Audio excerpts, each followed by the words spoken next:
Hi, everybody. Welcome to the overview of the Kaiser Permanente San Jose Psychiatry Residency Program. I'm Dr. Rochelle Woods, the Program Director. And I'm Dr. Rex Huang, the Associate Program Director. We are so excited that you're here to learn a little more about our program. The following presentation will give you a little insight about who we are, so let's get started. We started this residency in 2018 and we continue to grow. It was forecasted there would be a dearth of psychiatrists in the next decade, and the need to strengthen our field is paramount. Our regional leadership understood this and subsequently approved 2 psychiatry residencies, Kaiser Oakland and our program, Kaiser San Jose, with possibly more on the way. The city of San Jose is the 10th largest city in the country and embedded in a vibrant area of Santa Clara County as the capital of Silicon Valley. We are surrounded by technological advancements and industry along with gorgeous natural beauty abound. Because San Jose is in the southern part of the Bay Area, our catchment area and who we see is vast. We border the lush farmlands of Central Valley where we meet and treat migrant farm workers to the CEOs of Fortune 500 tech companies and everything in between. Kaiser San Jose is one of 29 medical centers in the Kaiser Northern California Regional Healthcare System. We have a 254-bed medical center, and psychiatry is the largest department here, bigger than internal medicine, family medicine, or pediatrics. We were identified as a prime educational site in which passionate and talented faculty over the years have been recruited. We have a bounty of resources and diverse clinical sites, and so it makes sense for us to help cultivate a new generation of psychiatrists. One of the things valuable to working within the Kaiser system is that we focus on high-quality evidence-based care and prioritize ease of access to that care. We are one of 2 specialties at the medical center that actually do not require a consult or referral to receive services. Anyone that is a Kaiser member can be seen by us, and so we try to meet patients where they are. We have a fully integrated system in which all the departments and ancillary services are connected with each other and utilize a single electronic medical record. Our psychiatry department consists of adult psychiatry, child and adolescent psychiatry, addiction medicine, and one of 3 regional diagnostic centers for autism spectrum disorders. We have a satellite clinic in Gilroy, and we recently expanded to Santa Cruz County with sites in Scotts Valley, Watsonville, and Santa Cruz. Our trainees see a large swath of diverse populations. San Jose is considered one of the most diverse cities in the country with over 1,000 languages and dialects. In addition, we have a long history of educational programming here in our department. We serve as an extension campus for Boston University School of Medicine, in which a cohort of third-year medical students spend their entire 3rd year at Kaiser San Jose and Santa Clara. And Kaiser San Jose's Psychiatry Department is the designated site for their Psychiatry Core Clerkship. We also have a PM&R Addiction Medicine Fellow that rotates through our Addiction Medicine Department. We also have a PhD in PsyD postdoc program in adult and child psychiatry and a master's program for MFT and LCSW trainees. We really do approach our residency education as a multidisciplinary team effort. And what is really evident is that we have faculty training our patients and our medical education. We really approach our residency and that we are really dedicated to teaching and developing future physicians and psychiatrists. And we have over 70 years of medical education in Northern California. Kaiser San Jose is blessed with upper leadership that really values the field of psychiatry and mental health.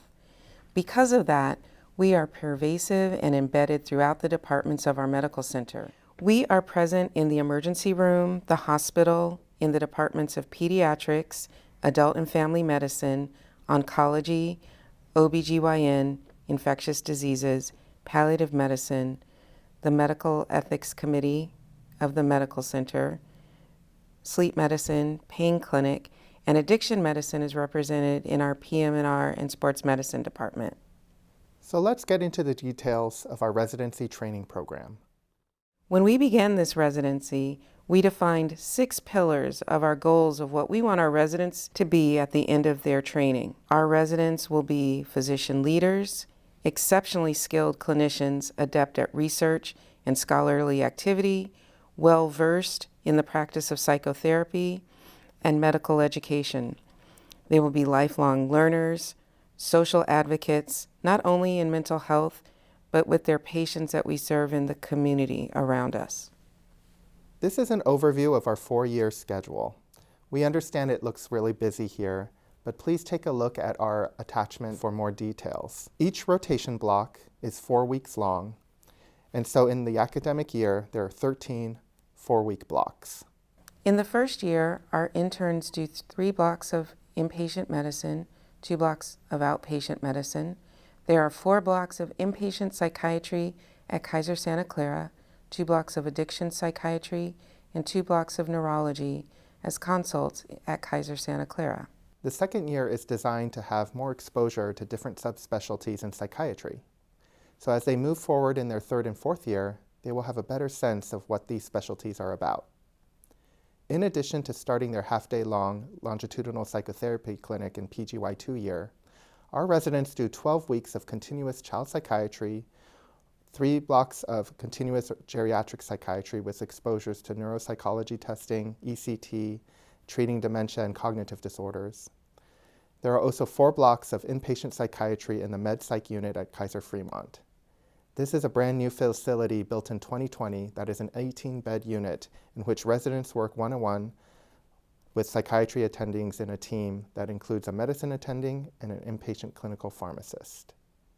This is a unit that helps treat those hard-to-place patients that have medical needs as well, including patients on walkers or on IV antibiotics. You have the opportunity there to work with a PGY2 psychiatry resident from Oakland as well. There are 2 blocks of consultation liaison service at Kaiser San Jose and 1 block of emergency psychiatry at the Valley Medical Center, which mainly treats county patients and the uninsured. The 3rd year consists of your longitudinal outpatient psychiatry experience, which really allows residents to develop their practice and relationships with patients.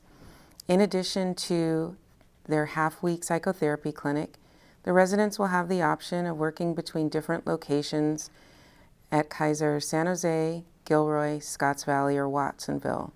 There will also be exposure to outpatient triage and our on-call team, as well as working in our adult intensive outpatient program. 4th year is crafted in such a way to solidify the learning of the previous years, and this is the year where residents can create their 4th year targeted to their professional or intellectual interests. In addition to 5 blocks of community psychiatry at Momentum for Mental Health, San Jose VA Medical Center, and AKI, which is the Asian Americans for Community Involvement, there are also 2 dedicated blocks of research and 6 blocks of elective time. This is a short list of the electives that we have currently set up, and they're true electives in which we don't have services that need to be staffed. These electives can be created based on the resident's preference. If a resident wants to focus in depth, they may do so. If they want a breadth of different experiences or to supplement areas they don't have much exposure to, they may also do so. We have homeless outreach electives with the county, a custody clinic through the county, which is a forensics exposure. Our global health elective is offered annually and supported by the region. Please check the website if you're interested in more information. I also want to highlight our community psychiatry and La Salud electives in Gilroy and Watsonville, as they are an opportunity to treat a unique population focusing on the bilingual and bicultural Latinx community with care that is culturally humble and specific. Psychotherapy training and education is important to us and is a core value that we hold within the residency training. In the 1st year, our residents start monthly process groups and learn the basics and foundations of psychotherapy. As PGY2s, they get didactics in all therapies, including cognitive behavioral therapy, dialectical behavioral therapy, interpersonal therapy, and motivational interviewing.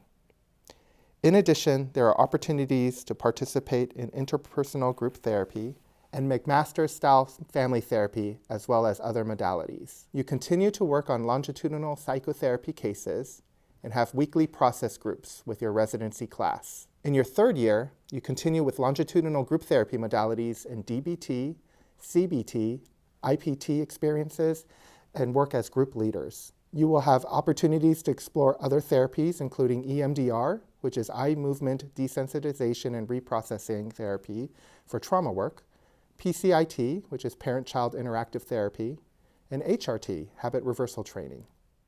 Let's talk about research. Every resident has a research or scholarly activity requirement, which is one of our core pillars. The aim is to understand the importance of scholarly activity in medical practice and to become competent consumers of the medical literature. Our residents will demonstrate the ability to use clinically relevant research to promote health and wellness in patients and to demonstrate a working knowledge of the scholarly activity process, not only through didactic learning, but also the production of scholarly work. As a resident evolves through the program with the assistance of their team, the goal is to disseminate scholarly work to the local, regional, and national community to cultivate a lifelong learning approach to clinical practice.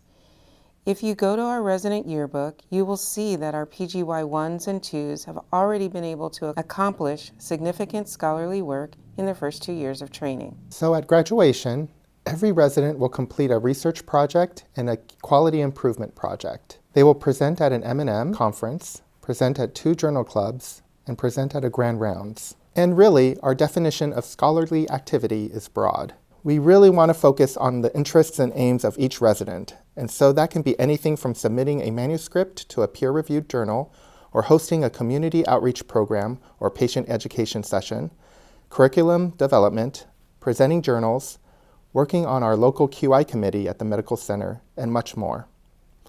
Our Director of Research and our Research Project Manager will work with you to define what you want to do. The great thing about this endeavor is that you're not alone. There are a plethora of resources in which you're surrounded by a team that helps assist you in accomplishing your scholarly work successfully. In addition to you at the center of this team, you are supported by the Residency Director of Research, a dedicated research project manager who helps hone your interests and cultivate them. You have subject matter experts that are either within or outside of Kaiser. You're supported through our Division of Research, which has extensive funding sources and support. The residents have a dedicated analyst that helps with obtaining and collecting data and running statistical analyses of the projects that you want to explore. You have your principal investigator who helps mentor your project, a medical librarian that even helps with medical literature searches.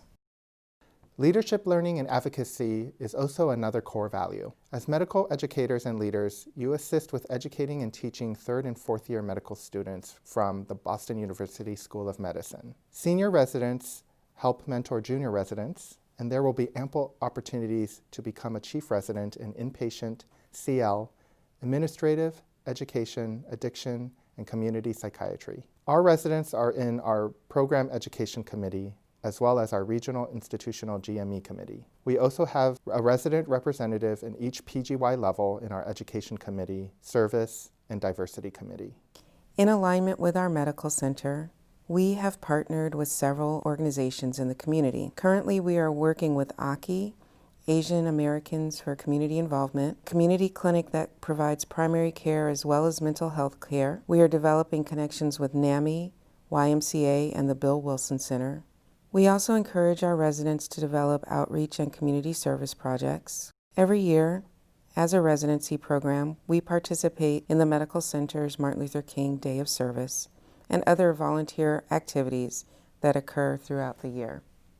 Health and wellness these days is quite important, and now more so than ever. These are some of the offerings we have for our residents. There is a resident retreat twice a year. There is a half day with faculty, and there's a resident-only retreat at the end of the year as well. There are also wellness days quarterly, where instead of didactics, they either have an individual activity on their own, learn about wellness, mindfulness, or self-care, or they may have the day to themselves. In addition to monthly or weekly process groups, when residents are in San Jose, they attend Schwartz Center rounds, and everyone has a mentor from day one and supervisors from their 2nd year on. We have department and social activities. There is no in-house overnight call or 24-hour shifts. There's an on-campus gym and walking trail. There is a residence coach provided by the region for residents having difficulty personally or professionally. And there's a faculty director of wellness who helps organize many of the events. Mentorship and supervision is foundational to the development of a resident, and we really do strongly believe in supporting our residents. Your mentor is someone that you can check in with on a regular basis and be your advocate. Our hope is that you will gain mentors throughout your training here. In addition, there is a monthly program director meeting that is an open forum for all residents to gather a pulse of the program. It also fosters communication and mutual feedback. You have supervision support starting in the PGY2, 2 hours a week, both in individual and group formats. Residents will have a research advisor that guides scholarly interests, and ultimately, we want to create a curriculum and clinical experience that is catered to every resident. We understand that each person comes with their own interests and levels, and we want our residents to move at a personalized pace by highlighting their strengths and also ensuring a broad and comprehensive, well-rounded experience. That well-rounded experience is supported by our education and didactics. Every resident has protected half-day weekly didactics. We have monthly journal club with faculty and other staff. There is a board review embedded within didactics in all 4 years. We have a PRITE in-service training exam and clinical skills verification exams each year. We have quarterly M&M conference and monthly grand rounds and Schwartz Center rounds. And the region offers 2-hour PGY1 and PGY2 regional offsites that are about teaching as adult learners, leadership development, and a chief resident school. We hope this provides a nice overview of our program. We really appreciate you taking the time to learn more about us, and we can't wait to see you on interview day. And if you want even more information about our program, please check out our website or follow us on Twitter or Instagram. Take care, stay safe, and see you soon.